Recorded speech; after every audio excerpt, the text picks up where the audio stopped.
예, 세 번째 발표였는데 제가 마지막으로 바꿔달라 그랬습니다. 김연아도 마지막에 뛴다 그래서 마지막에 하면 좋은지 알고 네 번째로 바꿔달라 그랬는데 보니까 남은 시간이 10분밖에 안 남았습니다. 그래서 짧은 시간에 발표를 하도록 하겠습니다. 마지막에 발표를 하는 것이 저는 의미가 있다고 생각한 부분은 그동안에 한 7년 반 정도, 횟수로는 7년 반 정도의 성과를 한꺼번에 말씀드리는 거기 때문에 마지막에 한번 말씀드리면 좋겠다 싶은 생각이 들었습니다.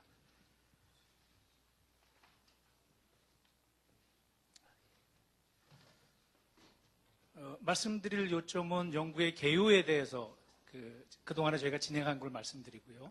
그 다음에 주민참여형 재생 모델, 저희가 크게 4가지의 모델을 만들었었고요. 그 중에서 주거지구에 적용했던 모델은 행정지원형, 또 센터 중심형이고 그 중에 실제로 어떤 것들이 적용됐고 한 부분을 설명을 드리고 그 다음에 마지막으로 모니터링한 결과에 대해서 말씀드리는 순서로 진행을 하도록 하겠습니다. 자, 연구의 개요는 처음에 시작할 때는 굉장히 폭넓고 다양하게 시작을 했었습니다. 그래서 저층고밀 단독주거지 재생기법, 저희가 주로 요거를 살려서 TV까지 연계된 부분이겠고요. 그 다음에 고층고밀 아파트단지 재생기법에 대한 연구도 진행을 했습니다. 그런데 이제 사회적 수요라는 것이 일단은 저층고밀에 집중돼 있었기 때문에 요거는 하다가 중단되어 있는 상태고요. 지금쯤은 저희가 이 성과를 이어서 계속 해야 될 단계가 오지 않았나 싶고요. 마지막으로는 저소득층이 집중되어 있는 노후공동주택 재생기법에 대한 연구도 진행하다가 일단은 저층고밀에 초점을 맞추는 것으로 중소도시에 많은 이 유형에 초점을 맞추는 것으로 저희가 진행을 했었습니다. 주민참여형 재생 모델을 만들 때 저희들이 여러 가지 고민을 했었습니다. 그래서 물리적 환경과 사회경제적 재생의 두 관점에서 그 지역이 가지고 있는 물리적 현황, 사회경제적 현황에 따라서 다양한 유형을 나누고 그 유형별로 어떤 유형들을 쓸 수 있는지 하는 것으로 저희가 크게 나누어서 연구를 진행을 했었습니다. 그래서 크게 보면 레이저가 잘 안 나오네요. 주민주도 공공사업형, 행정지원형, 센터지원형, 그다음에 커뮤니티 중심 마을 가꾸기형이라는 4가지의 주거지 정비 모델을 제안을 했고요. 그것을 지역에 적용하는 개념은 이런 식으로 봤습니다. 양호한 지역, 기반시설이 양호하고 주택환경이 양호한 지역의 경우에 커뮤니티 중심의 마을 가꾸기형 모델이라는 것이 가능하겠다. 그 다음에 이것에 반대편 쪽에 있는 부분들이 기반시설도 열악하고 주거환경도 열악한 곳이 되겠습니다. 이런 경우에는 공공주도로 정비를 해야 되겠다. 그리고 요거의 대표적인 케이스가 일종의 주거환경 개선 사업이라고 저희들은 생각을 했고요. 일반적으로 저희들이 요즘 많이 논의되고 있는 주거지 정비 수법의 부분들은 저희가 경계지역 또는 한계지역이라는 부분에 주로 적용하는 걸로 봤습니다. 그러니까 상대적으로 노후화되어 있지만 기반시설을 정비하기 위한 공공의 대규모의 투자는 필요하지 않고 하지만 사회경제적 지원과 작은 물리적 정비들을 통해서 지역을 다시 살려내는, 그래서 이 지역들이 이쪽으로 바뀌기 전에 이 지역들 스스로가 양호하고 또 살기 좋은 곳으로 바뀌는 개념으로 저희들이 생각을 해서 이런 경우에는 공공사업형, 주민주도 공공사업형, 행정지원 및 센터지원형, 커뮤니티 중심 이렇게 나누어서 저희들이 생각을 했습니다. 주민주도 공공사업형은 주거환경 개선 사업 지구와 같이 공공이 적극적인 참여를 통해서 하는 사업의 유형이라고 생각하시면 될 것 같고요. 자세한 내용은 생략하도록 하겠습니다. 이때 거버넌스 체계의 핵심은 사업 추진기구가 아무래도 공공이 중심이 되고 지역 민간 활동과 동네 협의회, 주민들이 함께하는 모델을 제안을 했습니다. 그리고 그때 주요 사업들에 대한 이야기들인데 이 부분도 저희들이 지구 진단 단계, 구상 단계, 정비 계획 및 사업 계획 단계로 나누어서 프로세스를 제안을 하고 각 단계마다의 지침과 가이드라인을 만들어서 제안을 했었습니다. 행정지원형 및 센터지원형의 경우는 아까 말씀드린 대로 중간 한계 지역들, 경계 지역들이 대상이 되겠고요. 행정지원형과 센터지원형으로 나눈 것은 지자체의 성격에 따라서 행정 내부에서 그 지역을 지원하는 시스템에서 갈 수도 있고 또는 적극적으로 한다면 중간 조직, 우리가 지금 제안하고 있는 도시재생 지원센터 같은 중간 조직을 만들어서 전문적으로 이걸 지원하도록 하는 방식 두 가지가 있겠다. 그래서 초창기에는 행정지원형을 중심으로 하다가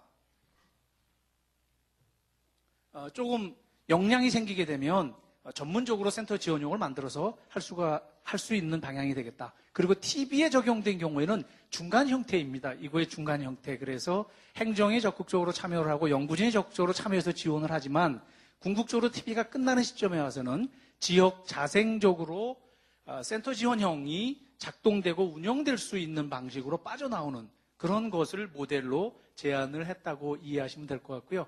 거버넌스 체계도 좀 차이가 있습니다. 그렇기 때문에 그래서 행정조직과 지원조직과 주민조직이 상하의 관계가 아니라 같이 협력하는 개념으로 해서 각각의 역할들을 저희가 제안을 했고요.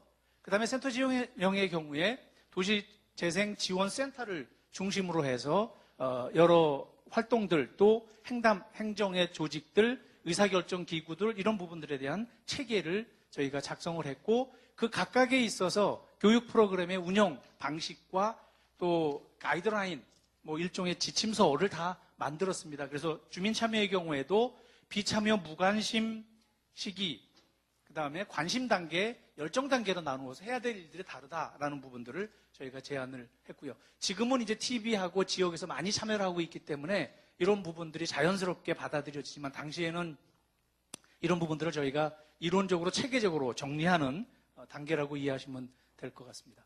그 다음에 주민 조직의 경우에도 부재기, 조직 준비기, 형성기로 나누어서 작동할 수 있도록 하면 좋겠다. 그래서 여기서 예를 들면 주민협의회라는 것을 초기 단계부터 바로 결성하지 않으면 좋겠다라는 걸 저희가 제안을 했었습니다. 그래서 초기에는 포럼과 같이 준비기에는 많은 사람들이 참여하게 하고 자발적으로 그 중에서 열심히 하는 사람들이 나중에 주민협의회로 들어가도록 사실은 이게 지역 주민 간에 굉장히 갈등이 있는 요소들입니다. 이런 부분들을 저희가 고려해서 이런 제안들을 했었고요. 그 다음에 이제 그 지자체 또는 센터에서 이런 어느 지역을 선정해서 도시재생 사업을 하게 될 때 어떤 방식으로 해야 되느냐. 그래서 공모사업 방식으로 하는 것이 바람직하겠다. 그래서 공모사업을 할 때 필요한 프로세스들, 그에 필요한 내용들을 제안을 했습니다. 마지막으로 말씀드린 부분이 커뮤니티 중심의 마을 가꾸기 모델이 되겠습니다. 이것은 사실은 공공의 지원이 크게 필요 없이 주민들이 자발적으로 그 지역의 다양한 요구에 따라서 필요한 환경 개선 또는 커뮤니티 활성화 이런 부분들을 할 수 있는 요소라고 생각을 해서 여기에 필요한 여러 가지 거버넌스 체계에 대한 이야기, 그 다음에 주요 사업에 대한 이야기, 그 사업을 추진하게 될 때 어떤 프로세스로 진행해야 될지 그리고 그 각각마다 해야 될 구체적인 역할들에 대해서도 저희들이 하나하나 정리를 했습니다. 그리고 마지막으로는 결국은 이제 경관협정 내지는 지구단위 계획이라는 시스템으로 이 내용들을 받아와 줘야 되기 때문에 그런 경우에 어떻게 나누어서 진행을 하라라는 내용을 적용을 했습니다. 이제 TV 지역에 대한 설명이 되겠는데요. 예정된 시간이 지금 1분 남았습니다. 제가 빨리 한다고 했는데도. 창원의 맞춤형 적용 기법에 대해서는 이석환 교수님이 물론 마을 기업을 중심으로 얘기했지만 배경을 설명하셨을 것 같고요. 여기에 적용된 사업들의 적용 기법들을 보면 주민자력 주택 개량 도시재생 기법, 공동 집수리센터 설립 운영 기술, 마을 기업을 통한 도시재생, 그 다음에 도농연계 도시명 사업 육성 도시재생 기법, 사회경제적 프로그램 구상 기법, 주민 주도형 커뮤니티 디자인 기법, 예술을 매개로 한 도시재생 기법 이런 부분들이 적용이 됐고요. 그 결과로 나타난 것들은 이런 사업들로 진행이 됐습니다. 간단하게 설명을 드리면 주거복지와 관련된 서비스 사업의 협력 체계는 주택 개보수 사업을 진행을 하면서 마을 학교를 통해서 주민들 스스로 그 지역을 수리할 수 있는 이 지역에는 이런 지역들은 대부분 보면 건설 분야에서 일했던 분들이 많이 계십니다. 이런 분들이 참여를 하도록 유도를 했고요. 그래서 집수리 사업단으로 연계를 시켰고요.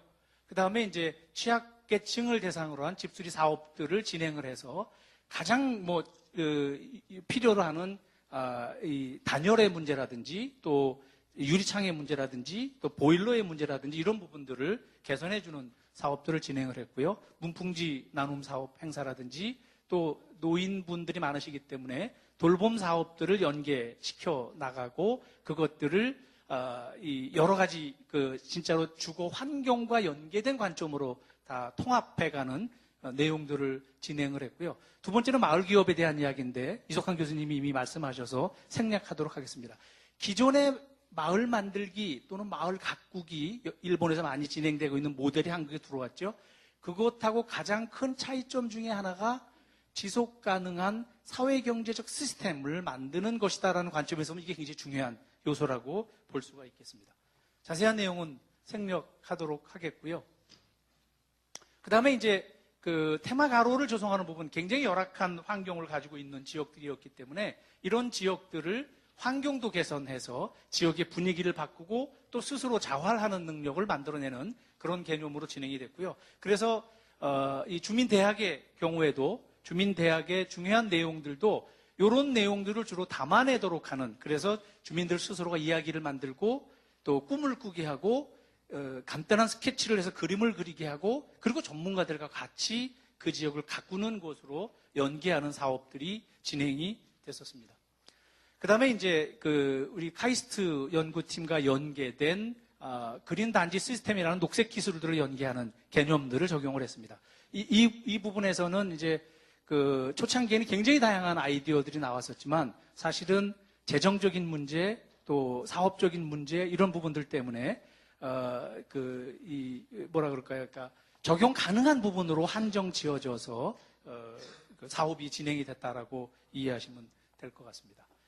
그리고 이제 그 밖에 다양한 도시활력 증진 사업과 연계한 재생 사업들을 추진을 하면서 마을 전체가 이제는 활력이 있고 주민들이 하고자 하는 의욕들이 생겨나고 실제적으로 마을 기업을 통해서 다양한 사업들이 발생하는, 그래서 이제 사람들이 떠나는 곳이 아니라 사람들이 살고 싶어 하고 젊은 사람들이 같이 들어와서 활동하고 싶어 하고 여기 이제 이 지역에 있는 대학들과도 많은 연계를 맺어서 다양한 활동들이 이곳에서 일어나는 일들이 가능하도록 만들어졌습니다.